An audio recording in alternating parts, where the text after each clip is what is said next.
Hi everyone, Ariel with Arielpaints. Welcome back to my channel. I am going to continue to work through the series of me showing you all of the basic face painting designs that I do that are on my face painting board. Today is Minecraft. This is a creeper design. It is one that I've done pretty consistently over the last couple years. I have a few variations of it where I can go a little bit smaller and do just a really quick cheek design that's pretty effective. This is the fuller version of the design.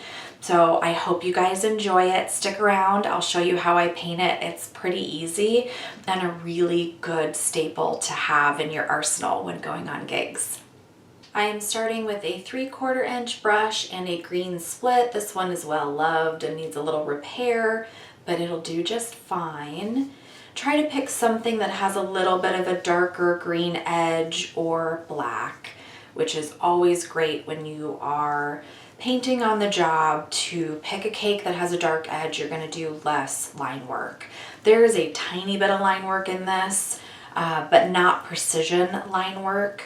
Now, if you are ever using a cake that doesn't have as dark enough edge on it as you'd like, what you can do is go ahead and load up your brush and then take the very, very tip, the toe of your brush, and just dip that in water, just the tiniest bit, and then take a black cake and just drag the toe of that brush in the black, and you've created a cake that has black on the edge that didn't before. Really easy, quick trick. Okay, so we're gonna do a creeper. We're gonna do one on the forehead, one on the cheek, and then have the design kind of run from the forehead down to the cheek. Depending on time, you can do this just on the forehead, or I've done it just on the cheek as well and done a really small design. So it's up to you, but either way, it's pretty quick. So we are going to etch out a square. I like to do mine so that it's angled, because I think it just gives it a little bit more interest.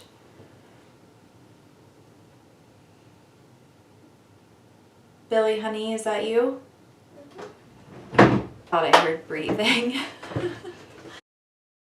All right, so you just want to etch out your square, and then you can fill in with the heel if you'd like. I sometimes on the job will do this and just meet the corner and make it 3D. So I just drag the toe. Now I use the toe of my brush all the time for essentially line work, because I find it just so much easier than grabbing a round brush and doing line work when I can manipulate a brush that I'm already using.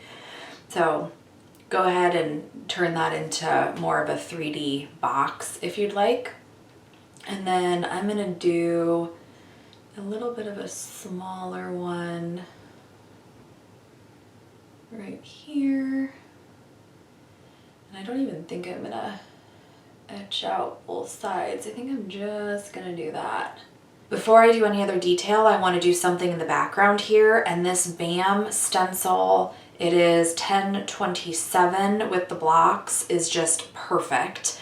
I like to grab a sponge, and then this is a Diamond Effects cake dragonfly.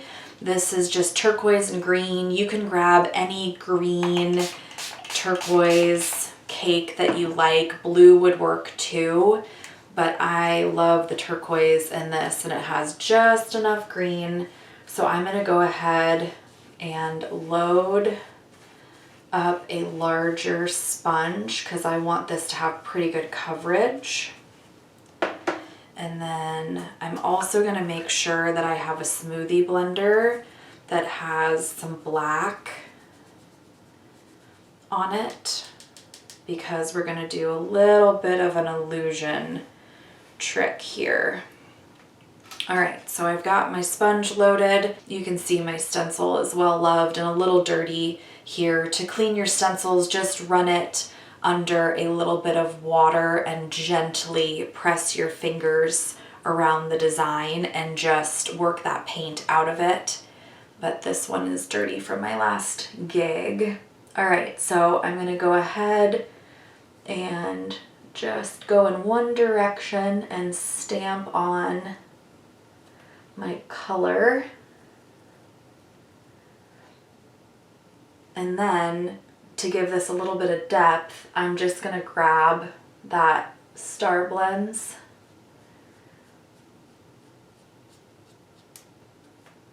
that I have the black on and go right over it.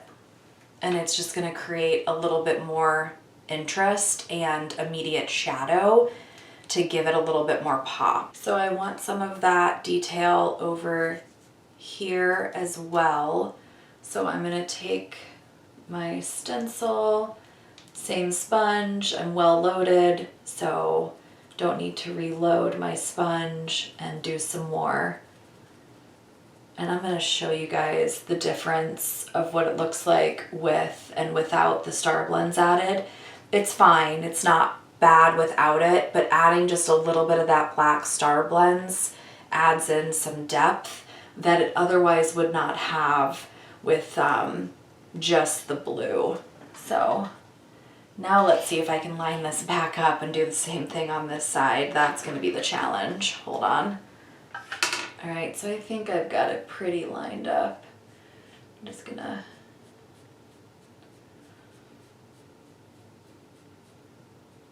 do a little bit. Yeah, see, it just gives it a little bit more of a pop, and then you can also go beyond where your colored stencil was and add more depth if you'd like to. So just a really quick, easy way to continue that blocking look that you see in the Minecraft game. All right, so for the sake of this being a video, I am just gonna correct the bottom of this a little bit, because since my videos live forever, that perspective skew is gonna drive me crazy.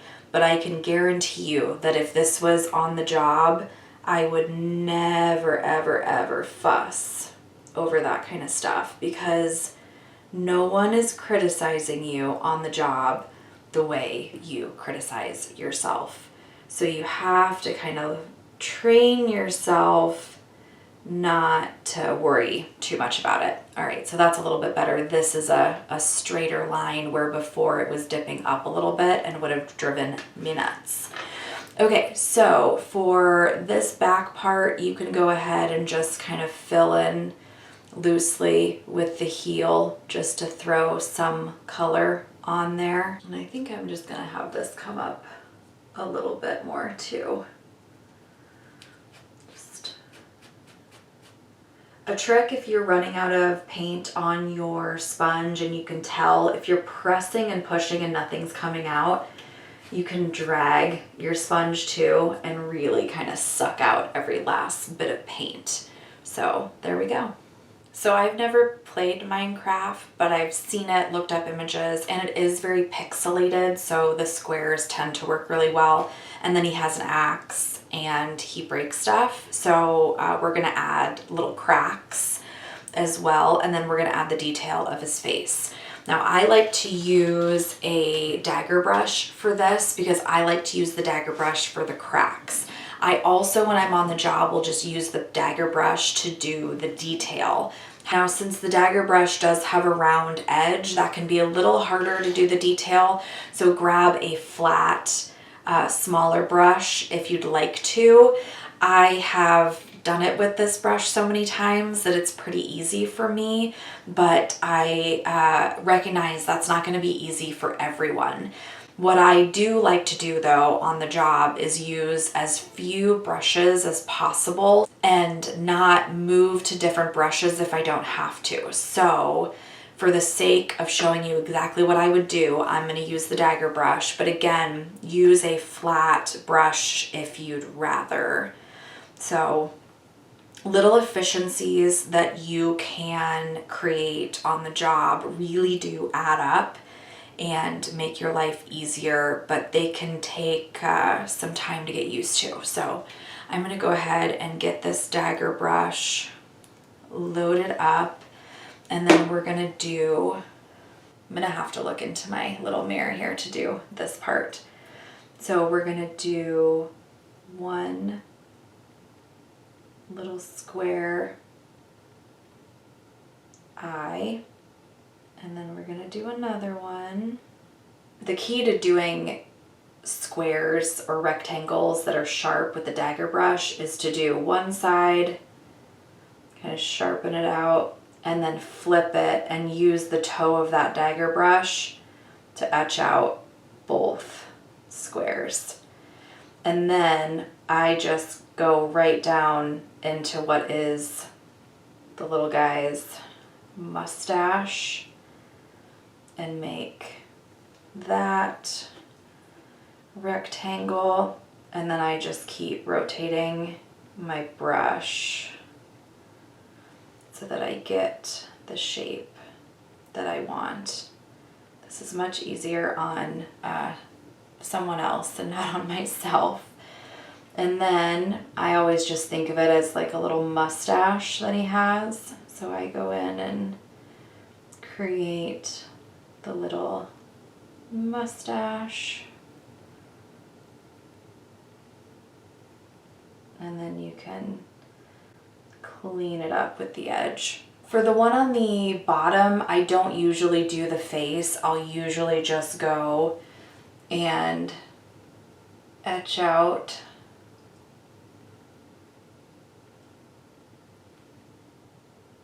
just like that, and then I'll start doing the cracks.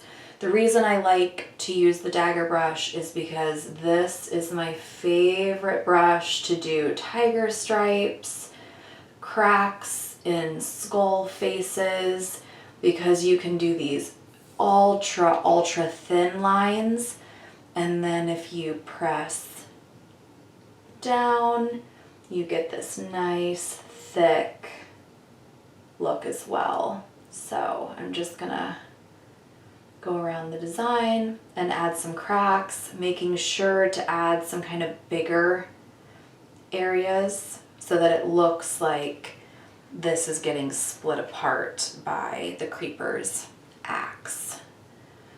So just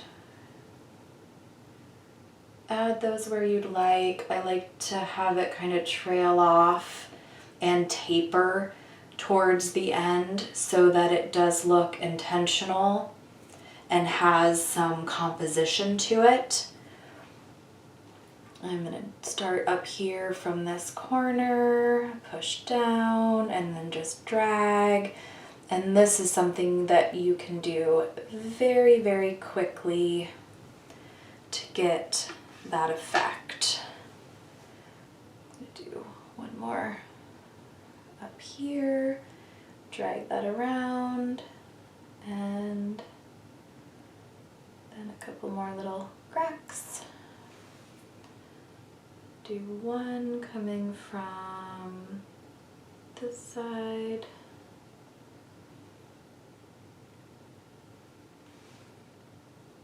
And then I think that's good. We are going to add some glitter over here as well.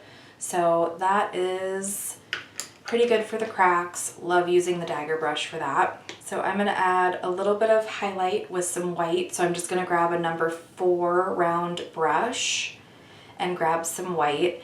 I was at a birthday party gig 2 weekends ago maybe, and I added a highlight to the design I was doing on this little boy, and I was doing it on his arm, so he was watching me, and he looked at the highlight and went, "Yeah, I don't think that's necessary. That white's not necessary." And I went, "Oh, okay, do you want me to go over it?" And he went, "Yeah."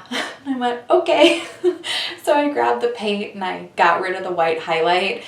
It was kind of funny and comical. Like, he just did not like that. So it was pretty hilarious. I don't tend to get too annoyed by that stuff anymore, just because I've had kids say the weirdest stuff to me. But it was very funny, very particular. He did not like that. All right, so what I'm going to do is just highlight the eyes and our little stash. Do a little highlight here. And then I'm going to go into the bigger part of the cracks and just give them a little bit of a highlight as well, just to add a touch of dimension and interest so it's not so flat.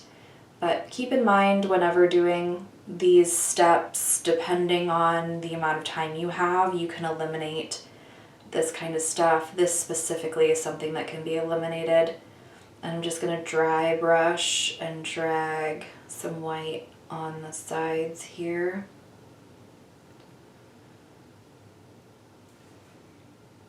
There we go. So there's our highlights. We are almost done. It's a really quick, easy design. Great for wiggly kids. Now, girls like this just as much as the boys do, but particularly with boys that tend to be really wiggly because they just are wigglier than girls. This can be really, really quick, fast design to throw on them and move on. So, glitter.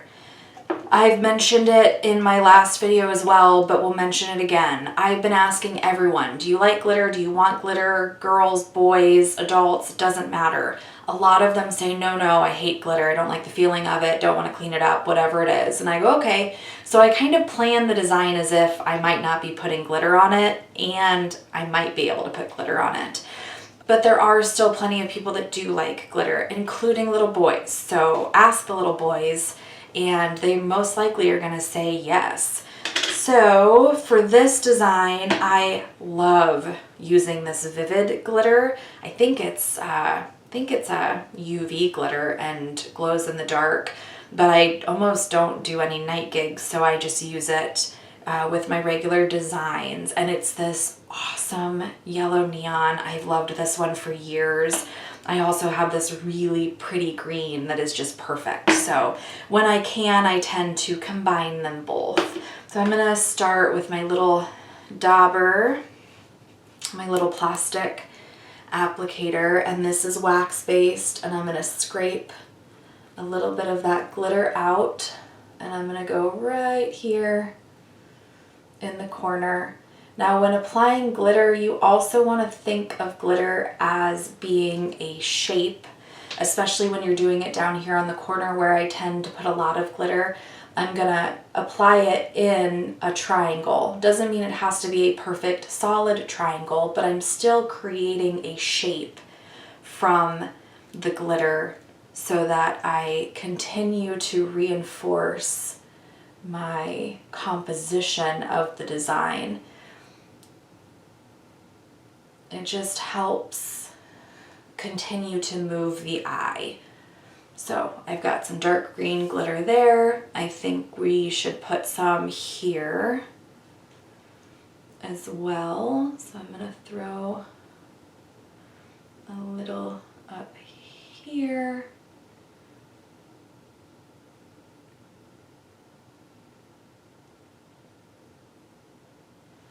And then I'm gonna grab my yellow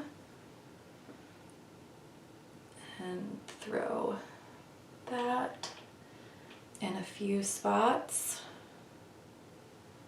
around the design as well. I think I'm going to do a little top of my guy down here.